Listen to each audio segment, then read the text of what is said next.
Hi, welcome to this small unboxing and quick analysis of the new jumper from Cheerson. This is a Cheerson CX-91, so their first brushless racer in 250mm size category. Well, it got the canopy of kind of car, and in originality are this kind of new type of three-blade props.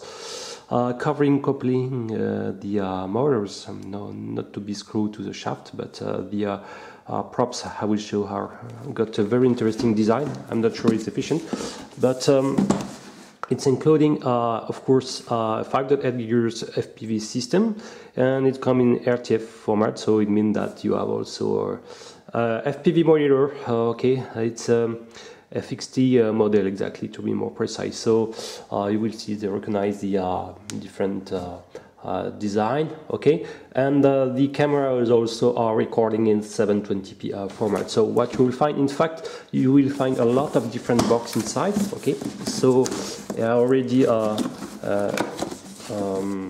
remove all the material and send the quadcopter because it will be faster. So here is the quadcopter.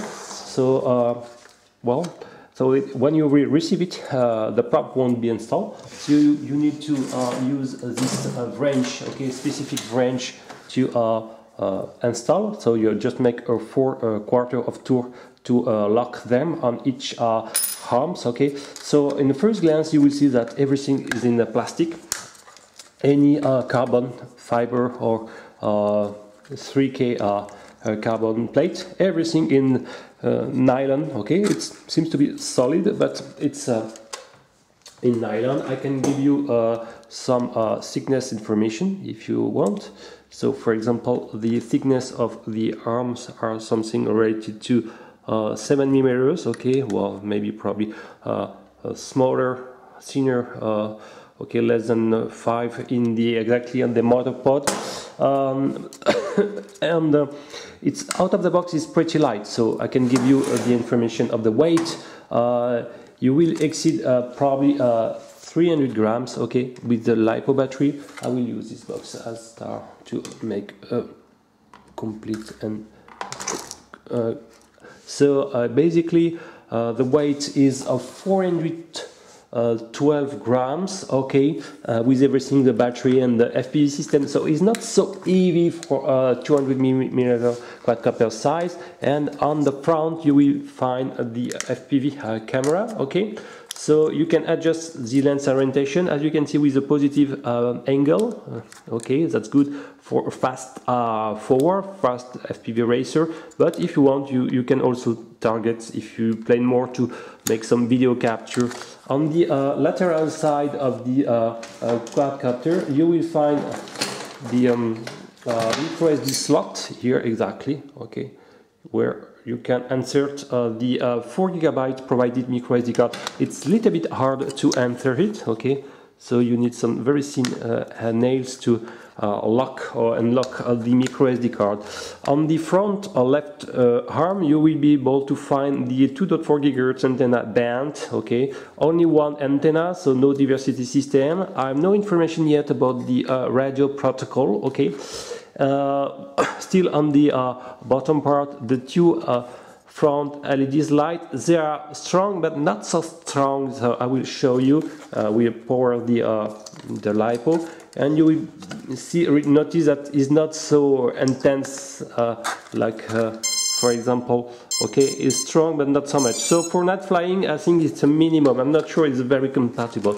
And mine, the rear LEDs are not working. I don't know why. I check the connection, everything is here. Maybe the LED band is out of order.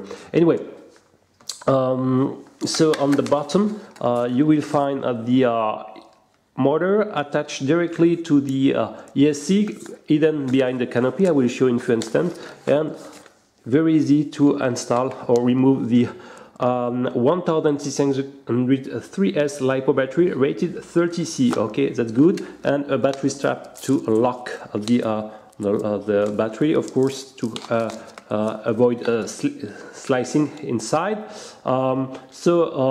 In terms of ground clearance, you have just approximately something like I will say 2 centimeters, okay, maximum. So just the size of the LiPo battery, but as you can see, you can, if you want, you can install a larger model. I will give you the exact dimension of this model. It's a classic one, so nothing extraordinary. So you have something like less than 10 centimeters, okay. In terms of width, you have 35, and in 8 you have 22. So you can install a longer one for sure with the same width and 8 for sure, okay.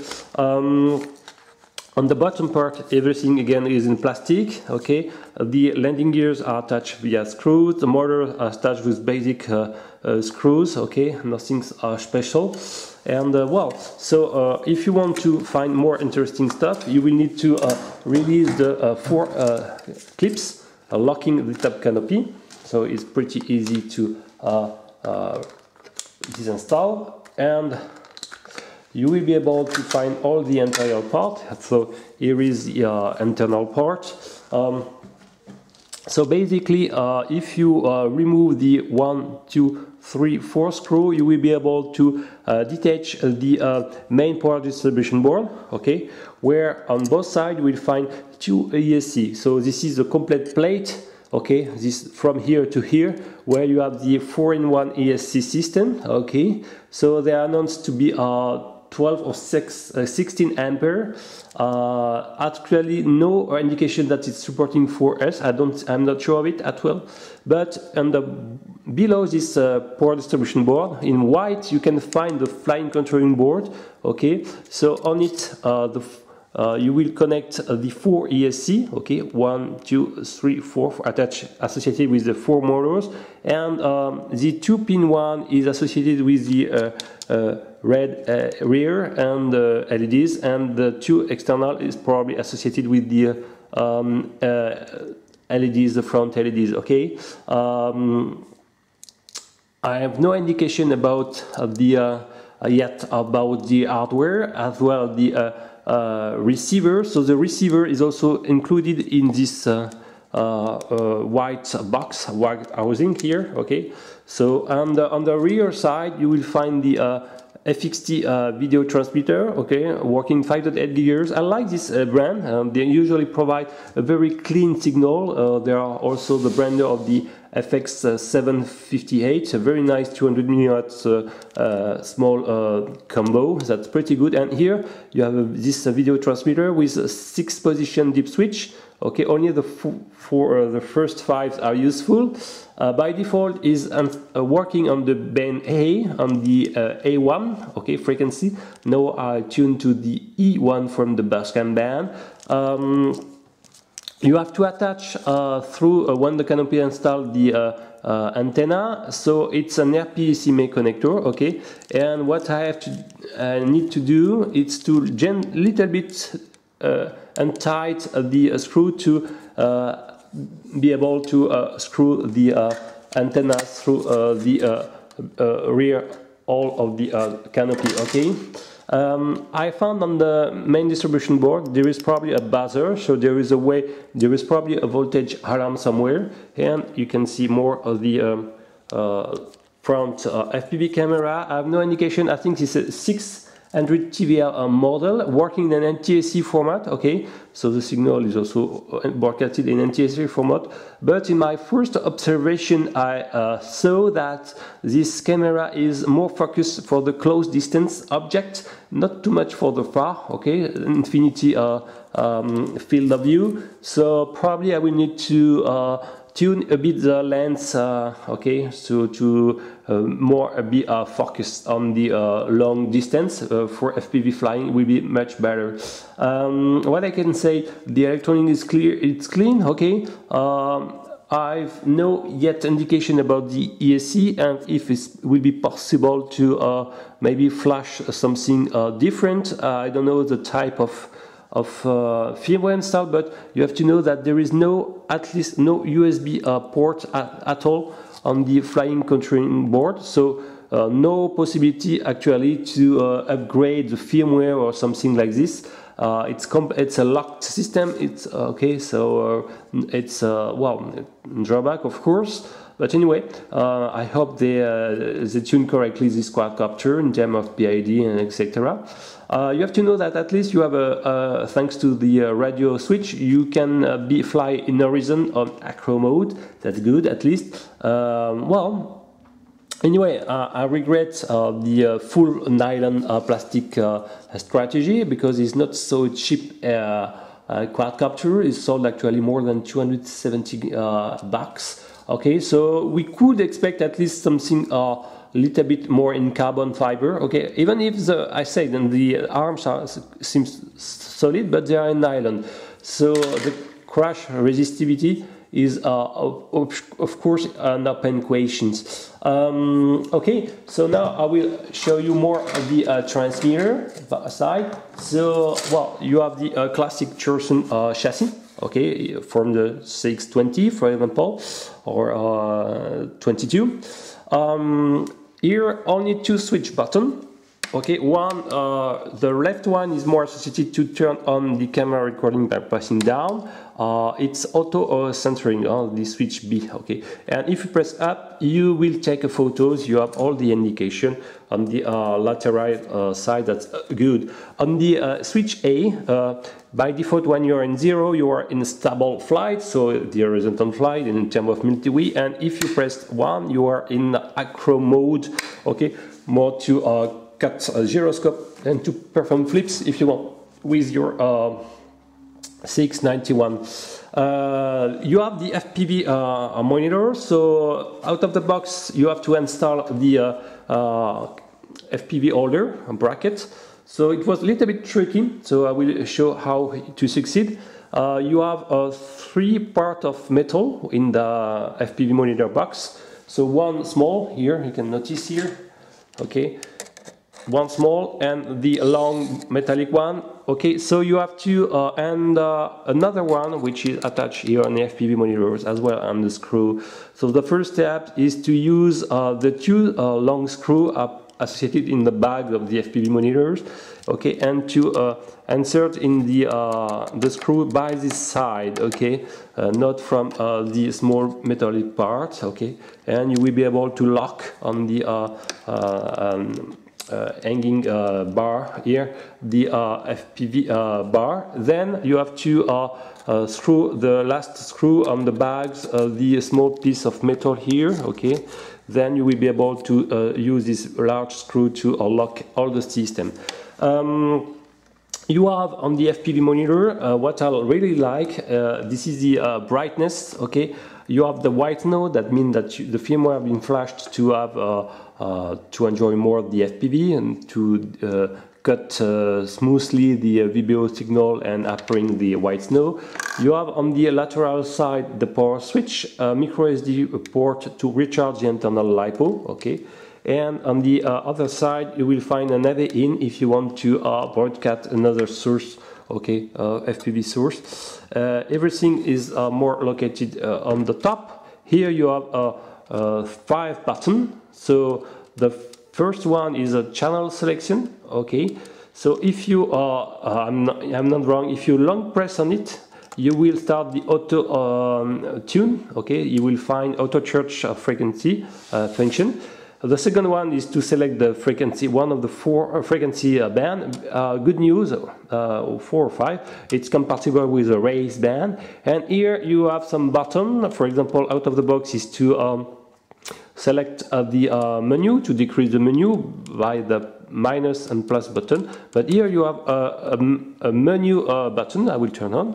Okay, if I press on it, you will find the instruction, but actually is written in Chinese. Okay, so it's probably the light brightness, and if you long press, you will find all the different parameters. Okay, for example, if you want to tune 16:9 format, okay, and I think the last is to select the English. Okay, so now I am in English. Okay, so and all the settings are now in English as well. Okay. Color, modes, language. So this is a reset. Okay, so the language is 1, 2, 3, 4, 5. This is the fifth selection, and you have then to press the plus button to turn into English. Okay, by default it's in Chinese. You have an indication of your remaining voltage. Okay, here. Only one bar, so I need to recharge, and an indication of the video signal. Actually, no video signal because the power quadcopter is off. I like this type of transmitter. The gimbal are nice, spring are strong, and I don't have any information about if these pots are working or not. I will disassemble everything soon. You will need 4 AA batteries. Any MH batteries are working. That's also a good news. Okay, and well, okay, well, sorry. Okay, it's locked. So a good system. Well, I spent maybe 5 minutes to find how to lock the FPV monitor, but now I showed how to proceed. So what you will find also in the rest of the bag, you will find after installing the 4 props on the quadcopter, you will find this new type of props. They're very original. As I said, they are covering the motors, okay, and you will need this wrench tool, specific wrench tool to lock or unlock it, okay.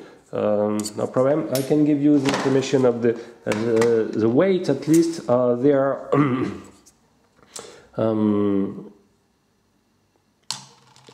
3 grams 4, and they are probably 5-inch size. Okay, so 3 blade flying size. The pitch something like between 30 and 40. I don't have any other information on it.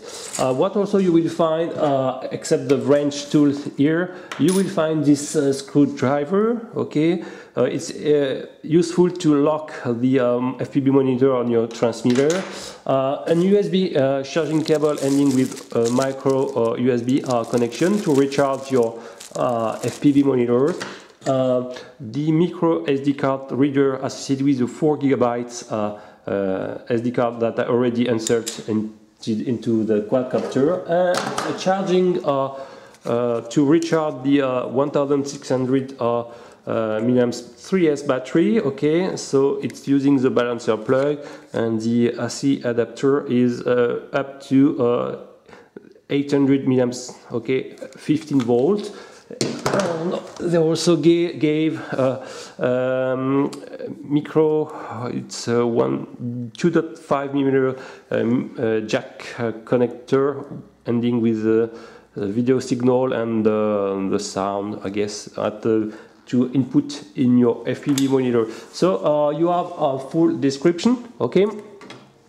And well, to arm the quadcopter is pretty easy. It's a classic like in multi-wheel. So for mode 2, you have to press on the lower right to arm and lower left to disarm. Okay. Of course, you will need to install your quadcopter in a flat surface. Oh, one important thing. I noticed that to bind your transmitter with your quadcopter, you need first. Well, I'm not sure, I have to confirm, but it was always successful, but to turn first the transmitter, and within very fast to turn on your quadcopter, okay, to make the binding successful, okay. And in this case, you will be able to arm your quadcopter. Be aware, no idle stream, so it's already okay. So the motor don't spinning with a minimum RPM, okay, so it's automatically, you be aware of this, okay, no possibility to make these settings, unfortunately, okay, so be aware of this. I will conclude my first initial thought about this CX-91. So everything in the plastic, but it's everything you can find in everything. It's in RTF format. You have a 720p recorder, but I found that maybe the lens is a little bit out of focus. It means that the quality for long distance are not so fantastic compared to the close range, so you have to be tuned. I don't know, maybe the 720p recorder is not fantastic, well, the lens sensor. I need more information. You have a basic, the electronics is clean with a 4-in-1 ESC board with a PDB on top. You have a buzzer, the voltage regulation stage here. Okay, nothing special. This is a cable to connect the LEDs, the front and left. Okay, lights are not so amazing bright even for the front one, and my rear one actually are not working.